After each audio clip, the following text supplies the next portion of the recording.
Hey everyone, Beckie Belote here. I am a creative memories advisor, and today I wanted to show you something really fun and perfect timing because this is the last time you're going to see me probably before Christmas. You never know what I'm going to pull, but I'm not planning on coming back on before Christmas. So anyways, this will be a really fun layout, and we're going to make a candy cane, a big candy cane to go on a page. So that's what I'm going to teach you today. Thank you for tuning in. So let's go ahead and jump right into this. Oh, before I forget, there are a number of things on sale. So if you have not been shopping with us, you should go check it out.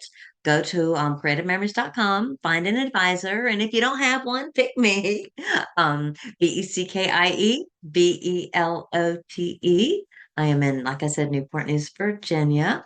But anyways, look under the deals tab. There are oodles of deals.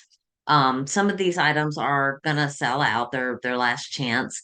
Some of these items may not sell out, but if they don't, their price is probably gonna go back up in the new year. So this is a great time to stock up and get some really insane deals on some really cool tools and papers and collector's items. So let's go ahead and get started.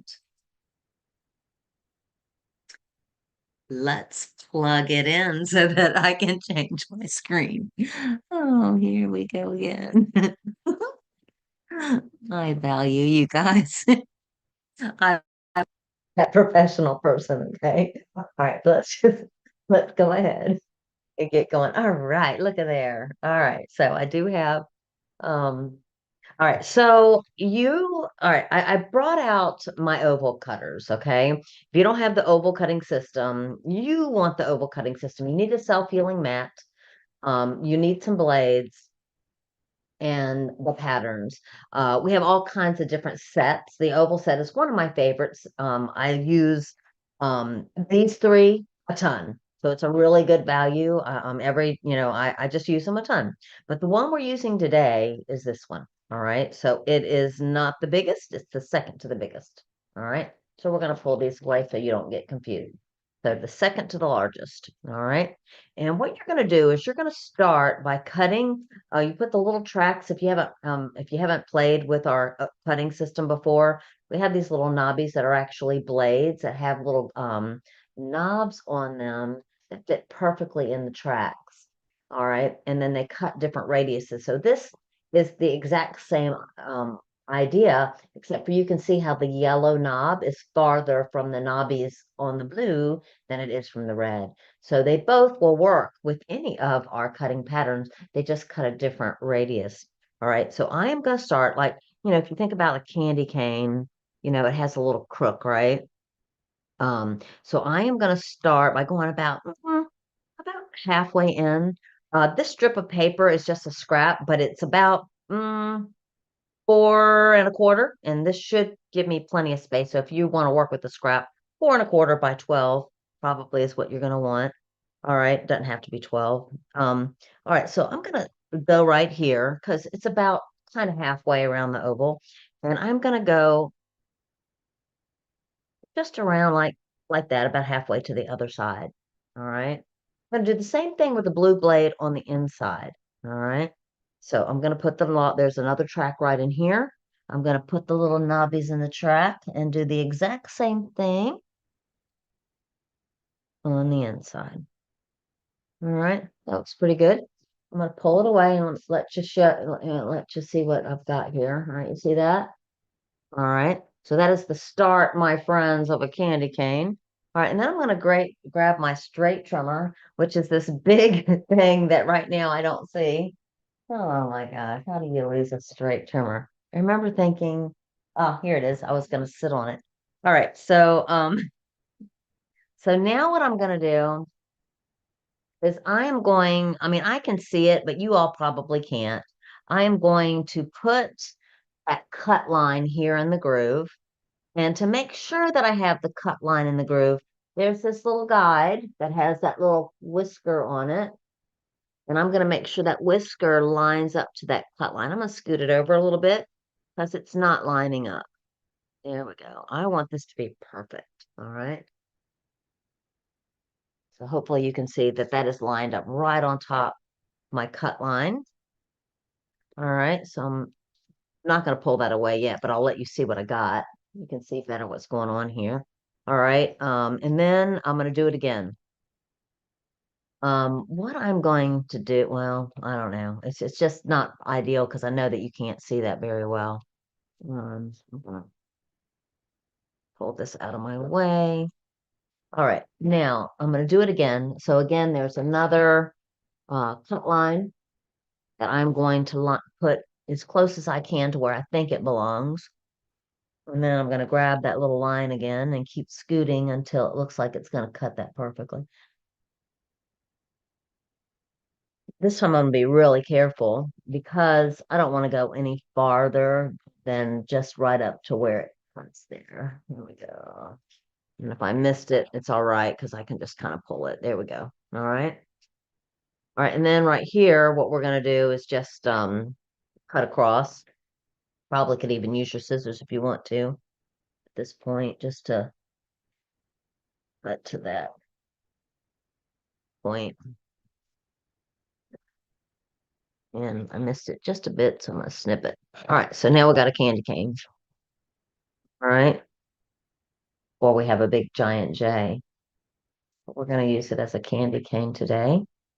Talk about the meaning of a candy cane too. I did some Googling for you. So we can talk a little bit about the real Christmas and the meaning of Christmas. So anyways, so we got a little cane here now. It's not gonna look like a candy cane without the red, right? So I'm gonna grab cranberry in this case.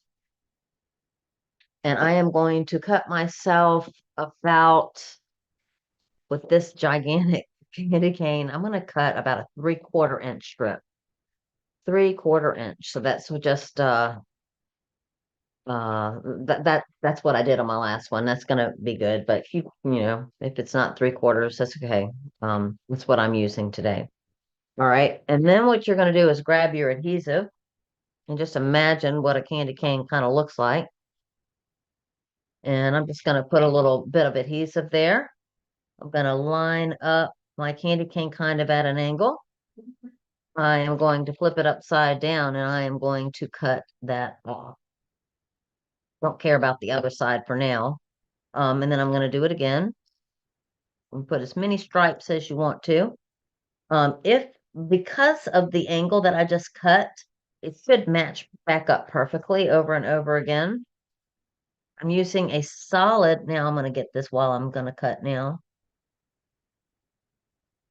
I'm using a solid so that I can easily flip it over to make it work where I want it to go. See how that doesn't match, but if I flip it, it does.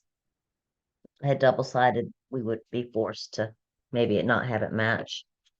So we're going to go like this, and we're going to keep following that pattern until it looks like this. Okay. Is that super cool?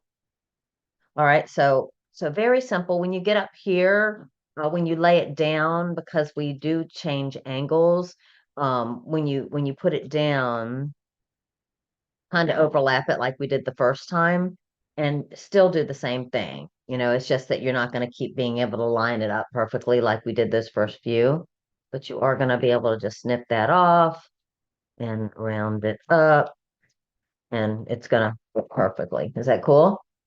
All right. So now we got a candy cane. You could do two candy canes, which would be super cool, and you could cross them if you want to, but the page spread that I'm doing today just has one. All right.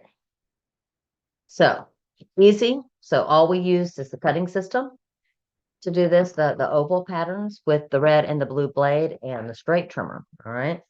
Now let's finish, make a pretty page out of this, shall we? All right. So let me get some of this stuff out of my way. So I only kind of started this. I'm using paper line called Christmas Cheer. It's our new Christmas line this year. These were laser borders. I've already stuck them down, but they are laser borders and they have candy canes on them. So I thought they would be perfect. And they came from seasonal sidings laser borders from last year. And I use them because they're candy canes, but I also use them to tell you these are on sale right now. So you get a whole pack of them. Let me grab my Christmas cheer packet. I'm grabbing Christmas cheer because anything that matches Christmas cheer, I throw in there. And I don't have a lot of seasonal sidings left, but I have some and it coordinates. So these are some of the borders left over from seasonal sidings. They are stuffed into my Christmas cheer so that I will remember to use them. And I know that they match perfectly. The entire seasonal sidings collection matches this line, the new line, and all of it is on sale. All right. So I took a piece of paper. This strip of paper, the red is 1 1/4 inch. Okay. So I cut two 1 1/4 inch strips and I threw my laser borders on there. And now what I'm going to do is I'm going to take this piece of paper and I'm going to cut it in half, which is a strategy I use all the time. And it just is just pretty. It makes some really fast, easy double page spreads. All right. All right. So now I need to build in my album, or I can build on cardstock. Today I am building on cardstock because I'm not ready to put it in my album. And we're going to go like that. And we're going to plop these down either here or here.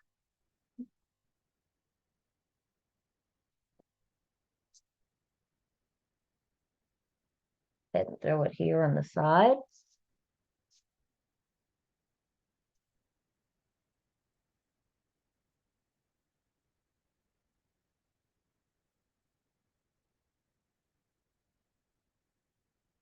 Super, super pretty. All right. Now where is that stinking candy cane? Here it is. Let's throw that down now.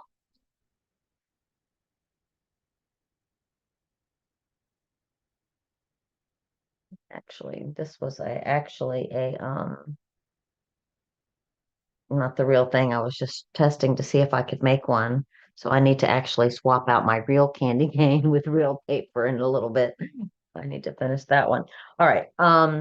So then what we're gonna want to do is add some other little something somethings to this page. I am going to give a little shout out to the Holly. Tell her I'll call her back. I'm going to give a shout out to the Holly, which is also on sale and something I believe everybody should have if you make Christmas layouts. Um, and the wedding bells. The wedding bells are great for weddings, but they're great for Christmas and great for showers and great for anything that has bows and bells. All right. So I'm going to use this one today, and I am going to grab oh my gosh. I'm going to grab my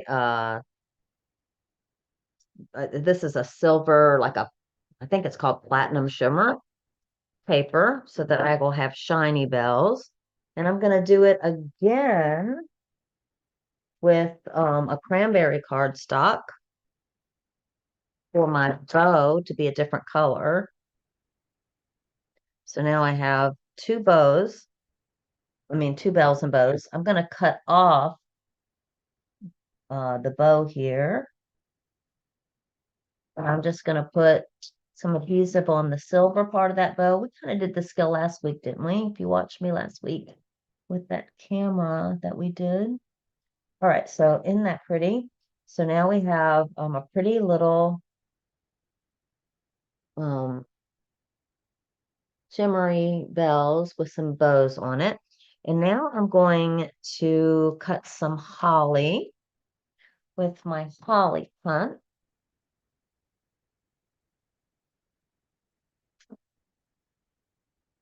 Oh, right in front of my face.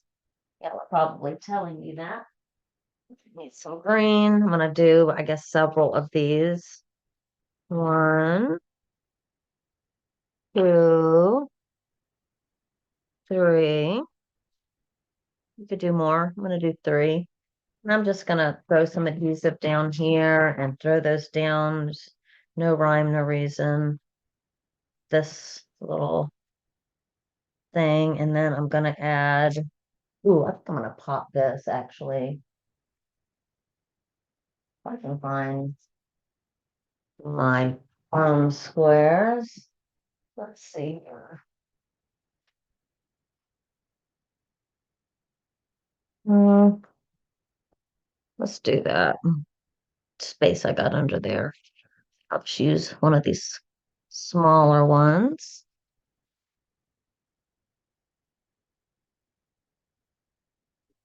Put that there. Okay, nice. All right, so let's get all these scraps up so I can show you how pretty that is up close.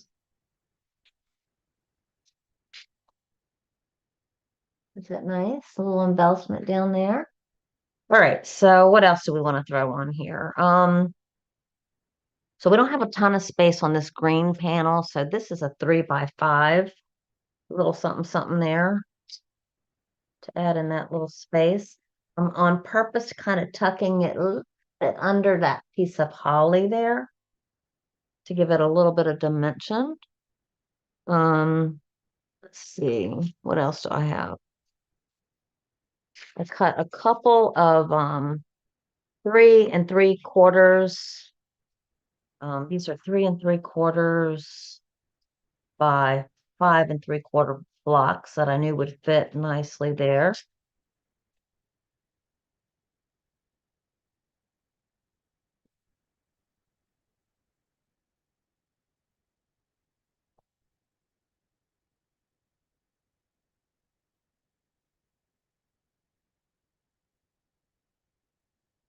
I like working on double mats so that I can make sure everything kind of balances. All right. And then I cut some oversized. These are 4 by 7. And I kind of did that on purpose so that I could embellish the tops of these with another punch that is one of my favorites. It's been around for a long, long time. And it is also on sale for an insane price. I think it's called maybe ribbon, diamond ribbon. I'm sorry, I can't think of the name. I'm gonna give you a good look at it because it's on sale under your sale tab today.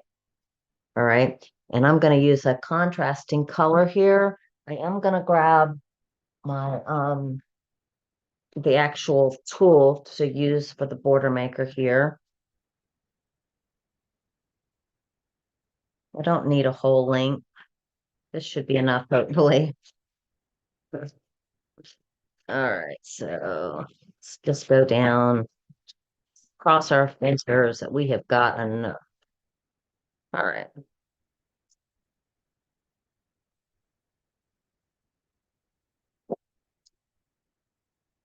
Kind of do the same thing that we did with the candy cane. And we're gonna put some of this across the top and then just snip off what we don't need. And then hopefully we have a plenty for the other one. Don't you love that? I just couldn't let this go away without you knowing how pretty that is. It makes really pretty borders. In this case, it gives me just a little something something on the tops of these. It's really eye-catching, I think. Perfect. I had plenty. Genius. Right. So let me clean this up. Just yeah, I think everything's stuck down except for those.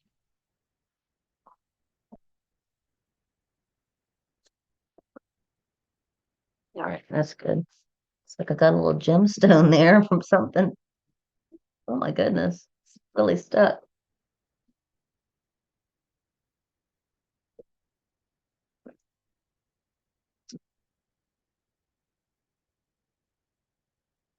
Y'all have a multi-purpose tool. This was totally not staged.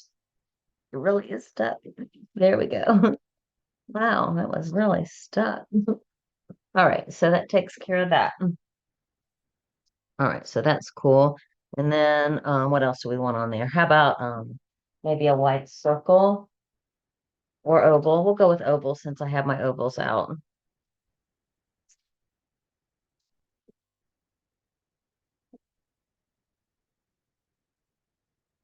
I'm going to use this one.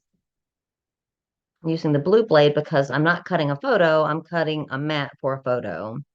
So I want it to be the biggest possible radius so that when I go and cut my photo, which would be the red blade on a 4x6 with this would work beautifully. That I'll have the perfect size mat for that photo. So we'll put that here. And then maybe let's do a little journal box. Let's use our tag maker. Why? Because this one is also on sale. So if I'm going to make a journal box out of it, I'm going to have the white on the top and we'll put the red on the bottom. So the punch tells you the different dimensions for the different looks that you could get out of this. So I'm going to let the base of this be 2.5 inches because that's the biggest possible one. And then you want it to be 4 inches long. So I'm going to go 2.5. And then I'm going to do 4 inches long.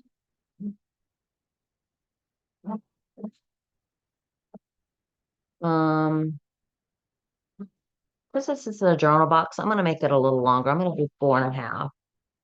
All right. But it doesn't matter. You can do whatever you want. And this one, I'm going to go to the next size. It says 2 inches for the next size. So I'm going to do 2 inches. Also by 4.5.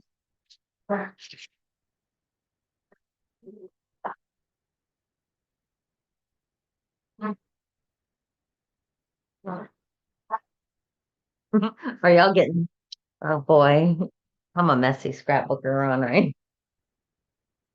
All right, so we're gonna stick this down on top of the red, right smack in the middle, like that.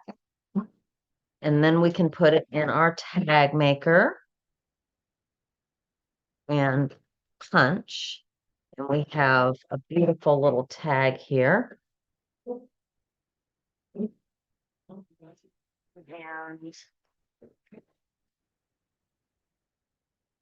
it would be really cool if I could find, I had made, oh my gosh, this week everything's falling into place. Look, I found another little bow that I made earlier and some more holly. So what if we put another one over there? You can add some lines to your little journal box if you have trouble. Um, if you have trouble with straight lines, you can use your perforating blade.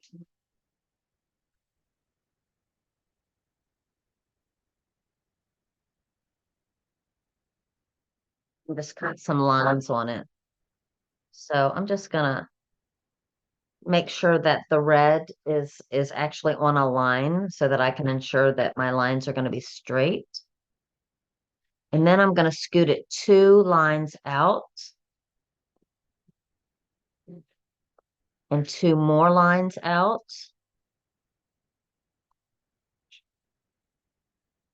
And that's probably about all I'm going to get out of that. And now you can see where you're writing. Stick that down. My holly down. I think I have some left. In the seasonal sightings embellishments that match the Christmas cheer stuff, they have some little gemstones in there. So I'm going to go ahead and grab one it's kind of a cranberry color, I guess, to add a little color to my holly there. And then throw on another bell, maybe. Maybe we'll save it for somewhere else. I almost don't think it needs a bell. So I may save it for somewhere else. Maybe over here or something. All right. Do you like it? I hope you do. Ooh, I think what would be really cool is if I did a pair of them and put one on the top of each of those. Wouldn't that be pretty? I think that's what I'm going to do. All right. So that's all I got. So let's see if I can find, see if it's still on my phone without taking too much of your time. Oh, oh, you went away again. I don't know. Last week you went away and you were still there. That was good. Let's see. Okay, let's see if it's still there. I had pulled this up and I looked all kinds of things because I was curious about the legend of the candy cane. And again, it is a legend. It's not real, but I love it anyways. All right. So it says, although a candy cane most likely doesn't have an intentional Christian meaning, here's some pretty cool things that surround candy canes. First, the traditional shape of the candy cane represents the crook style with the shepherd's staff. Shepherds who appeared at the nativity most likely had staffs in a similar shape. The candy cane shape, resembling a shepherd's crook, can also symbolize the guidance and care that God provides for his people, like a shepherd tending to his flock, as in the Good Shepherd, a scriptural title often associated with Jesus Christ. Another interpretation is that the J shape of the candy cane stands for Jesus. This interpretation ties the candy cane directly to the Christmas holiday and the birth of Jesus. Peppermint flavor of the candy cane is refreshing and is often associated with the idea of freshening one's breath, which can be seen as a symbol of spiritual cleansing and renewal. Some people also believe that the hardness of the candy cane represents the solid foundation of the Christian faith. Now, let's dive into the meaning and symbolism of the three main colors of the candy cane. White in the Bible typically symbolizes purity. This could either be the purity of Mary, being a virgin, or the purity of Jesus, unblemished by sin. The white color represents purity, and the red stripes can symbolize Christ's blood shed for humanity's salvation. The red, as many of us can guess, symbolizes Jesus's blood shed on the cross. Red uniformly tends to represent this in Christianity. Jesus's blood plays a massive role in religion. Finally, on some candy canes, there is green. Some say the green represents hyssop, a plant, and I might be saying that wrong. I know what it is, but I'm not sure how to say it. A plant widely used in the Old Testament, especially Passover. The hyssop, was a branch that the Israelites spread blood on their doorposts to avoid the death of their firstborn during Passover. The hyssop also had cleansing properties. Others say that the green means new growth in Christ, as green typically is associated with growth. So perhaps the candy makers intended these symbols, perhaps not. No matter what the case is, we can look at candy canes and remember the birth and death of Jesus. So everything that I've read is it can't possibly, it's just a legend. I thought it was a beautiful one, and I hope that you enjoyed that. So, anyways, I hope you guys have a very joyous Christmas. Um, and thank you again for watching. Bye, everyone.